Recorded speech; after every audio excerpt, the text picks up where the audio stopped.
आज ये जो कहते हैं कि गालियां देते हैं, मांस मछली खाते हैं, मुर्दा का सेवन करते हैं, क्या ये बात सत्य है? पूरी दुनिया कह रही है तो सच ही होगी बेटा, तो सच ही होगी बेटा। संसार जीवन है, सबको पैसे की जरूरत है यार बेटा। पैसा नहीं होगा तो संसार जीवन चलेगा कैसे।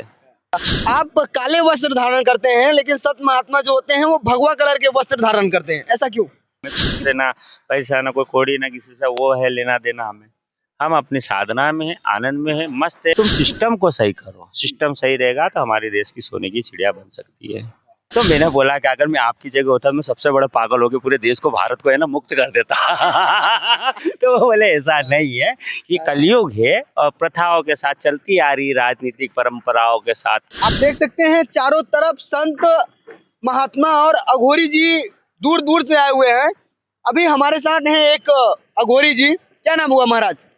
महाकाल तिलकधारी अघोरी। महाकाल तिलकधारी अघोरी। आज इनसे कुछ बातचीत करने वाले हैं। लोगों का कुछ सवाल रहता है कि महाराज जी नशा करते हैं, गालियां देते हैं। महाराज जी जो कहते हैं कि गालियां देते हैं, मांस मछली खाते हैं, मुर्दा का सेवन करते हैं, क्या ये बात सत्य है? पूरी दुनिया कह रही है तो सच ही होगी बेटा, कोई गलत तो होगी नहीं। नहीं नहीं, लोग भी काफी कहते हैं और बड़े हाँ बड़े तो अच्छा है ना, बड़े बड़े चैनलों में अगर जय भारत बोल सकता है और पूरे बड़े बड़े विश्व सनातन बोल सकते हैं कि अघोरी मांस मटन खाते हैं तो खाते हैं भैया। ऐसा क्या है, वो तो दुनिया है जो दिखाना, वो तो टीआरपी वगैरह लोग चलाने के लिए वो सब अपने अपनी झूठ पति वो सब दिखाते हैं। संसार जीवन है, अब संसार जीवन में क्या बताऊं मैं, तू जो ओरिजिनल बात है वो पूछ मुझसे। क्योंकि आप भी बहुत दूर से आए हैं, जो फोकस रहता है हर देखा हूं मैं, मतलब सब संतों पे, सब अघोरियों पे फोकस नहीं रहता है। बड़े बड़े न्यूज चैनल हो, कोई भी हो, मतलब जो छोटे लोग हैं या फिर छोटे संत कह लीजिए, छोटे अघोरी कह लीजिए, उन पे ज्यादा फोकस नहीं रहती। ज्यादा देखेंगे आप बड़े पंडाल जहाँ लगे रहेंगे वहाँ ज्यादा फोकस रहेंगी। ज्यादा टीआरपी के लिए वो उस पे ज्यादा फोकस करना चाहेंगे, ऐसा क्यों? संसार जीवन है, सबको पैसे की जरूरत है यार बेटा। पैसा नहीं होगा तो संसार जीवन चलेगा कैसे। बिना पैसे से कुछ होगा क्या है? अगर इंसान ने मानव जीवन में अगर कुछ बनाया है तो धन लक्ष्मी बनाई है ना। तो उसके संसार जीवन में जो प्रकृति जितनी खूबसूरत हो रही है, प्रकृति के हिसाब से जो चल रहा है चलने दो। हम क्या कह सकते हैं, हम अघोरी लोग, हमें क्या लेना देना। हमें किसी से ना पैसा ना कोई कौड़ी ना किसी से वो है लेना देना हमें। हम अपनी साधना में है, आनंद में है, मस्त है। अगर कोई बच्चा आ गया उसको दे दिया गुरु प्रसाद हमने, ठीक है, आगे बढ़ो, खुश रहो, मौज करो, आनंद लो। अच्छा महाराज जी, क्या कुछ कारण रहा जो आप अघोरी बन गए? कारण कोई किसी के कारण से थोड़ी होता है, सब ग्रह नक्षत्र और सब गुरु परंपरा और सब पिछले जन्म का सारा जुड़ा हुआ लिखा हुआ होता है, वो इस जन्म में भुगतना भी पड़ता है। क्योंकि हर किसी के बस की बात नहीं है अघोरी बन जाना। अघोरी अगर हर बस का हो जाता तो सारे दुनिया अघोरी नहीं बन जाते। और वही बोल रहे हैं ना, आज की तारीख में सब सनातन अघोरी है ही सही। सब मांस मच्छी दारू सब खाते के नहीं।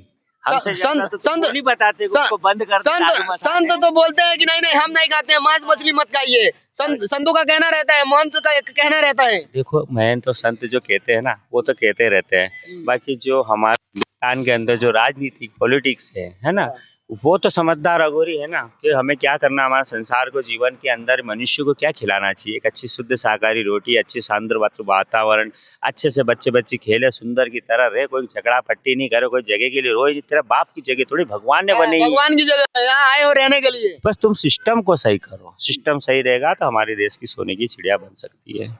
बन सकती है सोने की चिड़िया, अगर आप सिस्टम में रहेंगे, सिस्टम की तरह काम करेंगे तो बन सकती है।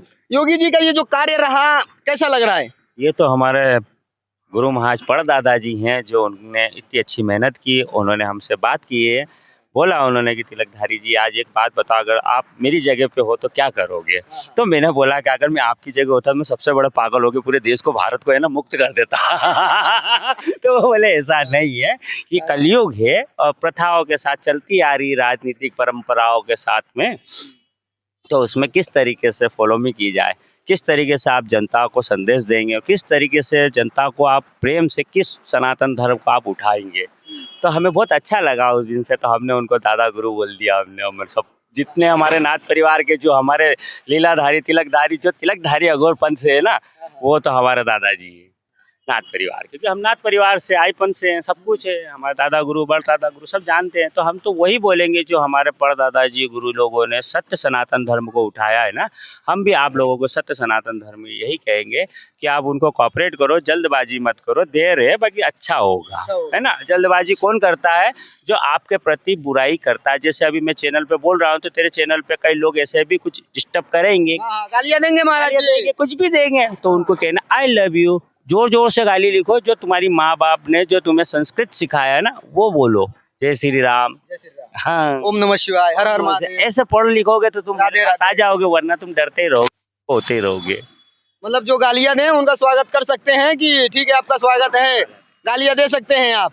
अच्छा, जो योगी जी का कार्य है, ये कार्य तो सरकार का है, ठीक है, इसके अंदर जो सिस्टम है, जो सिस्टम कार्य करता है उसमें कहीं ना कहीं कमियां हैं, क्योंकि काफी संतों का, महात्माओं का, अघोरियों का कुछ शिकायतें हैं कि जो सरकार में तो नहीं कह सकते हम, क्योंकि सिस्टम जो है, सिस्टम थोड़ा सा लापरवाही कहीं ना कहीं कर रहा है। देखो सिस्टम की बात है, अभी मैंने बोला ना कि सारी दुनिया का सिस्टम को समझेगी तो अपने घर की सोने की चिड़िया बन सकती है। हाँ। अब सिस्टम में क्या है, देखो वो तो योगी जी एक मुख्यमंत्री हो, आदमी हो, नौकरी करे, कुछ भी करे, उसको सरकार तनख्वाह देती है, पर वो अकेले तो पूरी दुनिया को तो नहीं चला सकता है ना। जैसे अभी तू मेरे पास आया तो मैंने तुझे वर्क दिया कि ठीक है गुरु महाराज मैं आपका कार्य करूँ, धुना पानी खाना पीना सब बना सकता हूँ ना, तो मेरा चेला बनेगा तो वर्क करेगा, तो वर्क में फिर मुझे दिखेगा कि तू कितना बुरा है, कितना संस्कार है, कितने तेरे ऊपर है, वो प्रतिबिंब सामने आती है समाज के अंदर। उसके लिए योगी जी खुद जानते हैं। जैसे आप सही कार्य कर रहे हैं, आपके अंडर में हम हैं, तो हम गलत काम कर रहे हैं तो हमारी वजह से आपको कहा जाएगा। और कोई भी हो, चाहे आपने अभी नाम लिया कि कोई अघोरी कोई संत लोग ऐसा सब बोल रहे जमीन नहीं मिली, फलाना नहीं मिली, वो धैर्यता रखे। जिन्होंने संत समाज है तो वो अपने आप को गुरु महाराज की कृपा से आनंद में रहना चाहिए। और आपकी रही बात, आपकी सुविधा होगी, आज नहीं तो कल आपको मिलेगा। प्रेम से सब कुछ होता है, और बोलने से ऐसे चलने से क्या होगा, तुम समाज में गंदा भी करोगे, राजनीतिक भी खराब करोगे, और जो हमारे देश की सोने की चिड़िया बनने की कोशिश हो रही, सनातन धर्म आगे बढ़ने की कोशिश कर रही है, गुरुचार्य शंकराचार्य सारे लोग लगे हैं ना अपने कर्मों में, और हम भी लगे हैं कि नहीं अच्छा बोलो, अच्छा करो, जो भटक गया हम उसको सुधारेगा गुरुदेव, तो हम उसमें लगे हैं हम लोग। बाकी सब लोग, हर इंसान नहीं होता, 5 ही अंगुली बराबर नहीं होती है। मैं तो खाली इतना कहता हूँ, जितना योग बन सकता है उतना हमारे योगी जी परदादा जी कर रहे हैं। अगर आपको उनका प्यार और भैव सागर अच्छा लगता है तो हमें उन नातों परिवारों को साथ दीजिए और अच्छी तरीके से हमारे साथ रहिए, और अघोरपन भी आप सम्मिलित हो सकते हैं। अघोर सेना में भी आपका स्वागत है। महाराज जी, अघोरी बने कितना दिन हो गया, कितना समय हो गया, क्या कुछ टाइम रहा कि जब आप अघोरी बन गए, कितना समय? बेटा आधी जिंदगी निकल गई, अब थोड़ी जिंदगी, अब ये नहीं बता सकता हूँ कब है, कल मौत आ जाए। खाना आप कितने साल के हैं? मेरी उम्र से तेरे को कितना लगता है अंदाजन गेस कर? 40-45 तो होंगे। 45-40 है ना, चलो ठीक है, तेरे लिए यंग मैन के हिसाब से ठीक हूँ, है ना। यंग है महाराज जी। यंग है ना, इतने साल से तो मेरी तपस्या भंग, क्या मतलब पूरी जीवन ही बर्बाद कर लिया मेरी लाइफ का। 20 साल के थे तब अघोरी बन गए? अरे ये तो 55 साल है बेटा, 15 साल छोड़ दूं तेरी लाइफ के, 30 साल तो मान के पकड़ ले। 30 साल से अघोरी हैं? हाँ, आप देख सकते हैं महाराज जी 30 साल से अघोरी हैं, अघोरी का जीवन जी रहे हैं, अघोरियों का जो जीवन होता है वो व्यतीत कर रहे हैं। हाँ, युवाओं को चाहेंगे कि जो युवा है हमारे जैसे जो यंग है वो अघोरी में आके शामिल हो सकते हैं अगर होना चाहे तो। अगर युवा अगर चाहती है कि मैं अघोर बनूं तो पहले मेरी शर्त है कि उन बच्चों से कहूँगा पहले तो अपने माता पिता से कह के और उनसे पहले समझे फिर आगे बढ़े। अच्छा, माता पिता आना है तो माता पिता से परमिशन लेके फिर अघोर जीवन आप व्यतीत कर सकते हैं। महाराज जी एक सवाल है कि आप काले वस्त्र धारण करते हैं लेकिन संत महात्मा जो होते हैं वो भगवा कलर के वस्त्र धारण करते हैं, ऐसा क्यों? भाई हमें काला पसंद है तो काला पहन रहे हैं हम, और हमारे सारे रंग है सफ़ेद लाल पीले हरे सभी है ना, 10 महाविद्या है, तो हम काली के पुजारी तो काले ही कपड़े वस्त्र पहनेंगे। काला शमशान है, काल को पसंद करते हैं, काल अघोरी कपाल खेलते हैं, तो हमें काला ही पसंद है, क्योंकि ये काला जो है लोगों के लिए अशुभ होता है और हम अशुभों को प्यार करते हैं, अशुभ से लेके हम लोगों को संसार को सुख को। क्या बात बोल दी है महाराज जी, मतलब तो अशुभ है उससे भी हम मोहब्बत करते हैं, प्यार करते हैं, कह लीजिए ऐसा। आप देख सकते हैं जो महाराज जी का जो विचारधाराएं हैं काफी अलग हैं, काफी मोटिवेट करती हैं कि विचारधाराएं जो है एकदम मस्त हैं। बाकी महाराज जी के बारे में आप क्या सोचते हैं कमेंट सेक्शन में लिख के बताइएगा, और इनसे मिलना होगा तो 14 रत्न द्वार के पास महाराज जी हैं, प्रयागराज महाकुंभ में 14 रन आप देखेंगे वहाँ पे इनका कुटिया है, वहाँ पे ये रहते हैं, वहाँ पे आप आके इनसे मिल सकते हैं, इनका आशीर्वाद ले सकते हैं आप। बाकी इनके बारे में और महाकुंभ के बारे में और योगी जी के बारे में आप क्या सोचते हैं, अपनी राय कमेंट सेक्शन में लिख के बताइएगा। बाकी आप देख रहे थे सुनो प्रदीप, कैमरामैन विशाल के साथ मैं प्रदीप गुप्ता। वीडियो देखने के लिए बहुत बहुत धन्यवाद।